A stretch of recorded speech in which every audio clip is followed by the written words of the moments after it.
घोर अन्याय वहां की सरकार की है। छात्रों के अधिकारों पर प्रहार किया है।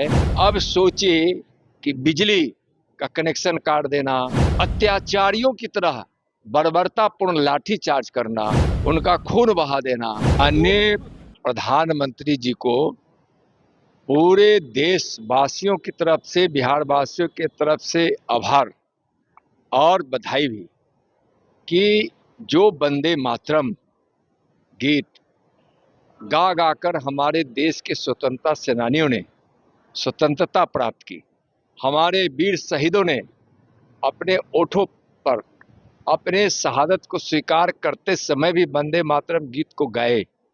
गीत वंदे मातरम हमारी भारत माता के जसोगान है। उसकी शक्ति, सामर्थ्य, सौम्यता, उसकी सुंदरता, उसका महत्व हमारी भारत माँ का उस गायन में उनका बंधन है।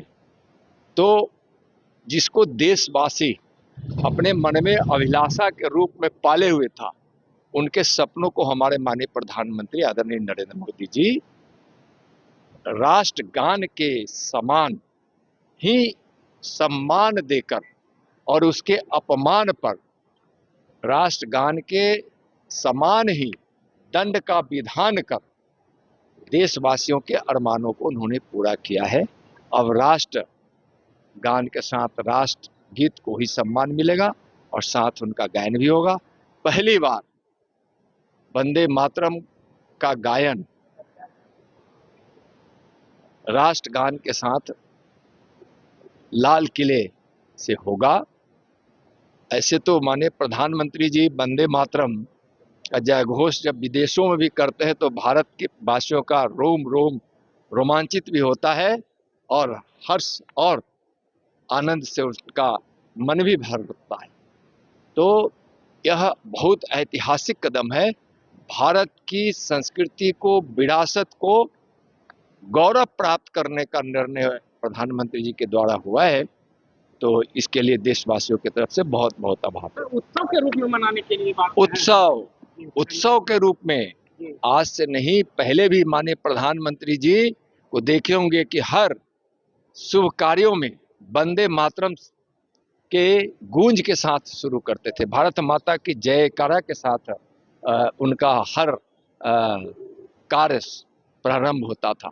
तो फिर आज उत्सव के रूप में मनाने का आग्रह जो प्रधानमंत्री जी किए हैं, पूरा देश उत्साहित है वंदे मातरम के उत्सव मनाने के लिए। झारखंड में छात्र प्रोटेस्ट कर रहे हैं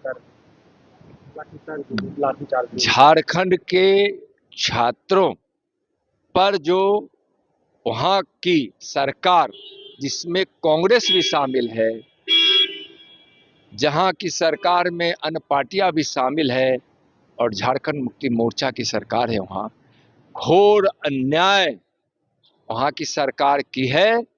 छात्रों के अधिकारों पर प्रहार किया है। अब सोचिए कि बिजली का कनेक्शन काट देना, जनरेटर का तार खिंचवा देना, भोजन बंद कर देना और अत्याचारियों की तरह बर्बरतापूर्ण लाठीचार्ज करना, उनका खून बहा देना, उनकी मांगे जो जायज है उसका नजरअंदाज करना, यानी छात्र आंदोलन को कुचलने की कोशिश झारखंड सरकार की है। और उसका समर्थन दिल्ली में बैठकर कांग्रेस हो, सपा हो, आरजेडी हो, सबने किया है। सभी उस पाप के भागी हैं। छात्रों के अधिकार का संरक्षण होना चाहिए। युवाओं का जो मांग है वहाँ, उसको पूरी करनी चाहिए वहाँ की सरकार को। मल्लिकार्जुन खड़गे ने कहा वो अलग मुद्दा। अब वो अलग मुद्दा कैसे है? छात्र अपने हक की लड़ाई लड़ रहे हैं, वह मुद्दा छात्रों का है। और छात्र और नौजवान का मुद्दा अगर इस देश के मुद्दे से अलग होकर कोई देखता है और कांग्रेस के हमारे अध्यक्ष देख रहे हैं और कांग्रेस पार्टी देख रही है, तो यह बहुत दुर्भाग्यपूर्ण है।